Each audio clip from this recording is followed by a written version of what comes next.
Assalamualaikum warahmatullahi wabarakatuh. Perkenalkan, nama saya Nur Hasana dari Prodi Manajemen R003 akan menjelaskan materi saya, yaitu analisis dan diagnostik laporan keuangan.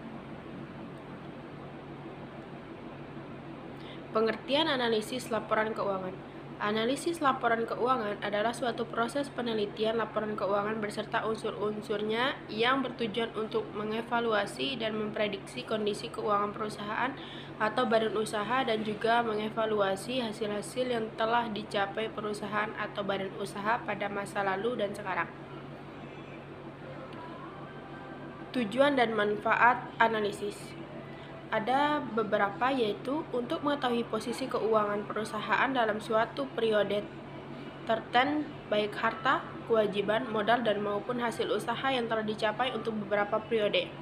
Dan yang kedua, untuk mengetahui kelemahan-kelemahan apa saja yang terjadi kekurangan perusahaan. Dan yang ketiga, untuk mengetahui kekuatan-kekuatan yang dimiliki. Dan yang keempat, untuk mengetahui langkah-langkah perbaikan apa saja yang perlu dilakukan ke depan yang berkaitan dengan posisi keuangan perusahaan saat ini. Dan yang kelima, untuk melakukan penelitian kinerja manajemen ke depannya, apakah perlu penyegaran atau tidak karena sudah dianggap berhasil atau gagal. Dan yang keenam, dapat juga digunakan sebagai perbandingan dengan perusahaan sejenis tentang hasil yang mereka capai.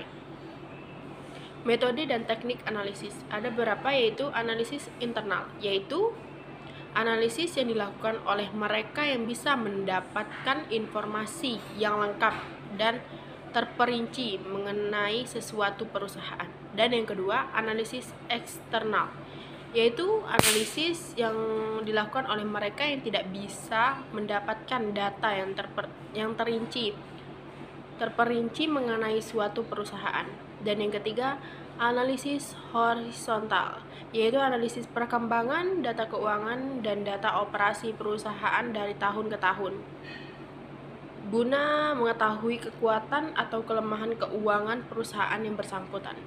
Dan yang keempat, analisis vertikal, yaitu analisis laporan keuangan yang terbatas hanya pada suatu periode akuntansi saja.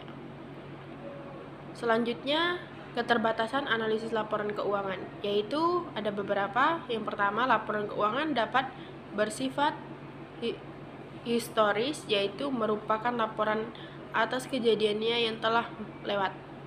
Dan yang kedua, laporan keuangan menggambarkan nilai harga pokok atau nilai pertukaran pada saat terjadinya transaksi.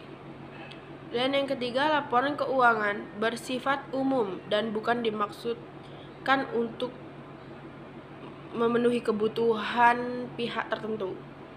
Dan yang ketiga, laporan keuangan bersifat umum dan bukan dimaksudkan untuk memenuhi kebutuhan tertentu. Dan yang keempat, proses penyusunan laporan keuangan tidak luput dari penggunaan taksiran dan berbagai pertimbangan dalam memilih alternatif dari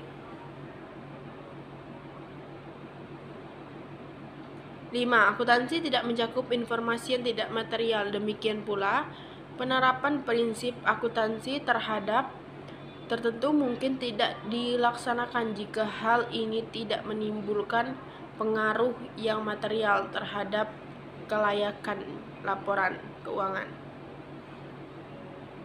Dan yang keenam, laporan keuangan bersifat konservatif dalam menghadapi ketidakpastian. Dan yang ketujuh, laporan keuangan disusun dengan menggunakan istilah-istilah teknis. Baiklah, mungkin hanya itu yang dapat saya sampaikan. Kurang dan lebihnya saya mohon maaf. Wassalamualaikum warahmatullahi wabarakatuh.